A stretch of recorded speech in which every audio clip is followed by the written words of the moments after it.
করছি সরকারি দুর্নীতির কাণ্ড পুলিশের সঙ্গে একেবারে ধস্তাধস্তি। পুলিশ আক্রান্ত বিভিন্ন পুলিশ, এবং দেখানোর চেষ্টা করছি কিভাবে আক্রান্ত করা হচ্ছে পুলিশকে, কিভাবে মারধর করা। দেখা যাচ্ছে তিনি নীরব, এই বিষয়টা কি মনে হচ্ছে যে তিনি কি এই বিষয়ে ক্ষুব্ধ না অন্য কোনো? অভিষেক বাবুকে একটা কথাই বলবো, ডায়মন্ড হারবার থানার যে বড়বাবু ছিলেন, এখন প্রাক্তন হয়েছেন, তার দাদা সুসাইড বলে একটা চালানো হয়েছিল। ডক্টর একটা ডায়মন্ড হারবারের সুসাইড করেছিল ঠিক ভোটের সময়। সেই বিচারটা কত দূরে গিয়েছে? ওই সময় একজন মহিলা আইবি অফিসারেরও নাম উঠে আসছিল। তাকে কোন পিএসসি এর কার ঘনিষ্ঠ হওয়ার জন্য তার নামটা আড়াল করা হলো অভিষেক বাবুর কাছে, সেটা বলবো, সেটা আগে ডিসক্লোজ করুন। ওই মামলাটা আপনার লোকসভার মধ্যে পড়ছে। আপনি মাঝে মধ্যেই এই আপনার সরকারের এদেরকে নিয়ে একটা এমপির রাইটের বাইরে গিয়ে অনেক কাজ করেন আপনি। তাহলে ওই বিচারটার যাতে আপনার লোকসভার মধ্যে যে অন্যায়টা হয়েছে, একটা ডাক্তারকে সুসাইড করতে বাধ্য করানো হয়েছে, যারা সাথে যুক্ত তাদের শাস্তির ব্যবস্থা করুন। তো শাস্তি তো দূরের কথা, এফআইআর ওই লেডির নামই পর্যন্ত তুলে নিয়ে এত প্রভাবশালী ওনার কাছের লোকের জন্য। আর তার দাদা না ভাই ডায়মন্ড হারবার থানার আইসি পদে আছে, কিছু করতে পারেনি। আরজিকর কাণ্ডে তো মমতা বন্দ্যোপাধ্যায় রাস্তায় নামলেন, অভিষেক বন্দ্যোপাধ্যায় তাও নামছেন না। দেখো, অভিষেক বাবু নামবেন কি নামবেন না আমি বলতে পারবো না। ফুটেজ খাওয়ার জন্য অনেক কিছু করবেন, রাস্তায় নামবেন, এ করবেন। মমতা দিদি আর বা এটার কথা বলছি না, আমি প্রবরালটা বলছি। এখন চাপতে পড়ছে, নামতে হবে। আগামী দিনে আরও চাপ বাড়ালে বাংলার জনগণ আগে নামতে হবে। তবে একটা কথা আপনাদের বলবো, শুধু আরজিকর ঘটনা নয়, সারা রাজ্যে ধরনের বিভিন্ন জায়গায় বিভিন্ন ধরনের ঘটনা ঘটে চলেছে। আর রিমোট এরিয়াগুলো যেগুলো হচ্ছে সেগুলো চেপে দেওয়া হচ্ছে। আজকে আমি এখানে ছুটে আসার অন্যতম একটা কারণ হচ্ছে, হয়তো আপনি আমাকে দেখবেন, হয়তো এখন আমি যাইনি, আমার দলের প্রতিনিধি গিয়েছে ওই আরজিকর কাণ্ডে নির্যাতিতার বাড়িতে, কিন্তু আমি যাইনি, দলের প্রতিনিধি। আমি এখানে ছুটে আসার কারণ হচ্ছে ওটাই, যে এই রিমোট এরিয়ার খবরটাকে চেপে দেওয়া হয়। এই ধরনের ঘটনা অনেক ঘটে যাচ্ছে। রসুলপুরে ঘটনা ঘটে, সেখানেও কোনো কিছু পেলাম না এখনো পর্যন্ত। তদন্ত ঠিক করছে না, কিন্তু ফাঁসির দাবি করছেন। দেখুন, ব্যাপারটা হচ্ছে আমার হাতে সর্বোচ্চ ক্ষমতা। আমি চাইলে সরকার চাইলে এটা ফাঁসি বলুন বা যেটা বলুন শাস্তি পাবে। সরকার চিৎকার করছে। একটা সিনেমা সম্ভবত ছিল, চোর মাচায় সোর, ববি দেওয়ালের নামটা, ববি দেওয়ালে, সে হয়ে যাচ্ছে না তো। আন্দোলনকারী শিক্ষক চিকিৎসকদের চিহ্নিত করে বদলি করে এই মুহূর্তে কার্যত ব্যারিকেড ভাঙার চেষ্টা করছেন আন্দোলনকারীরা।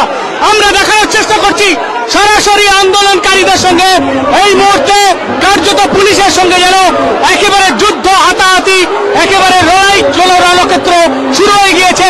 দেখানোর চেষ্টা করছি সরাসরি একেবারে তারা সম্মুখ শহরে কিন্তু এই ব্যারিকেড ভাঙার চেষ্টা করছে পুলিশ। আরেকদিকে তারা কিন্তু ব্যারিকেডটাকে রোখার চেষ্টা করছে। আন্দোলনকারীদের যেন চাপে পুলিশ একেবারে পিষ্ট হয়ে যাওয়ার মতো পরিস্থিতি। এই মুহূর্তে সরাসরি আপডেট দেওয়ার চেষ্টা করছি। দেখতে পাচ্ছেন যে সরাসরি এই মুহূর্তে ভেঙে দেওয়ার চেষ্টা করছে, এবং এই মুহূর্তে দেখানোর চেষ্টা করছি ব্যারিকেড ভেঙে ফেলল পুলিশ আন্দোলনকারীদের সঙ্গে, এবং আন্দোলনকারীদের সঙ্গে রীতিমতো যুদ্ধ চলছে, এবং আন্দোলনকারীদের সঙ্গে রীতিমতো লড়াই চলছে।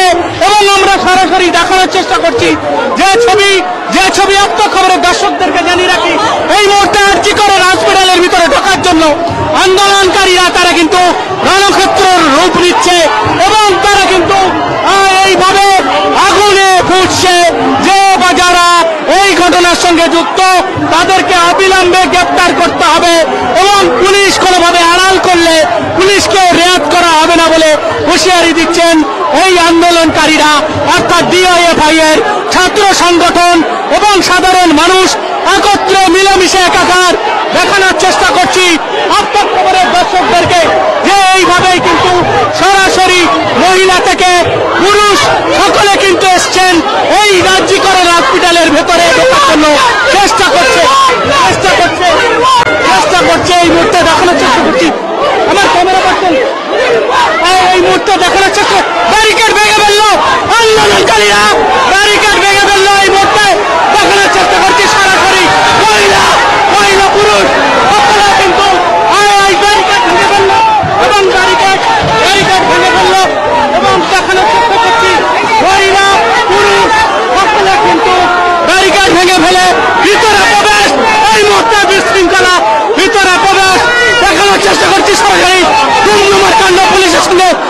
পুলিশের সঙ্গে একেবারে ধস্তাধস্তি, পুলিশ আক্রান্ত বিভিন্ন পুলিশ, এবং দেখানোর চেষ্টা করছি কিভাবে আক্রান্ত করা হচ্ছে পুলিশকে, কিভাবে মারধর করা হচ্ছে পুলিশকে, এবং পুলিশকে ছেড়ে দেওয়া হচ্ছে না, এবং কার্যত ধুমধুমাকাণ্ড সরাসরি দেখানোর চেষ্টা করছি।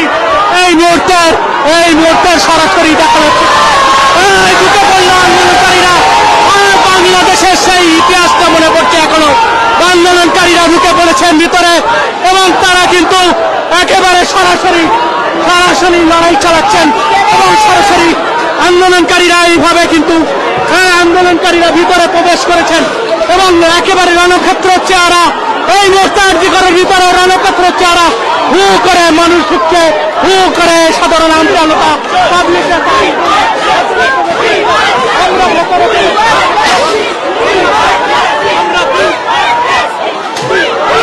পুলিশ কিন্তু একেবারে ছেড়ে দিয়ে, ব্যারিকেড ছেড়ে দিয়ে প্রাণে বাঁচার জন্য তারা কিন্তু এই মুহূর্তে কার্যত ভাঙচুর চলছে। আরেকদিকে দেখানোর চেষ্টা করছি যে এইভাবে কিন্তু ভেতরে ঢুকে পড়েছে আন্দোলনকারীরা। কার্যত বিভিন্ন জায়গায় আমরা দেখতে পাচ্ছি, আমরা দেখানোর চেষ্টা করছি, সরাসরি আপডেট দেওয়ার চেষ্টা করছি। আন্দোলনকারীরা কিন্তু গাড়ির দিকে ভাঙচুর চালাচ্ছে। এই মুহূর্তে সরাসরি দেখানোর চেষ্টা করছি।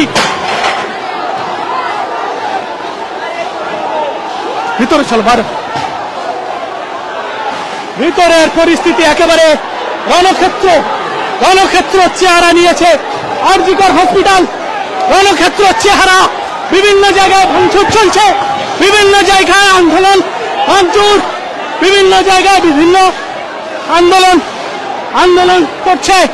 এই মুহূর্তে আন্দোলনে মুখরিত এই জিগারের ভিতরের ভাঙচুর চলছে। দেখতে থাকুন আপ্তাক খবরের সমস্ত দর্শকদেরকে আবার আপডেট দিতে চোখ রাখুন আপ্তাক খবরের সমস্ত আপডেট পেতে এইভাবে প্রতিনিয়ত সমস্ত খবর।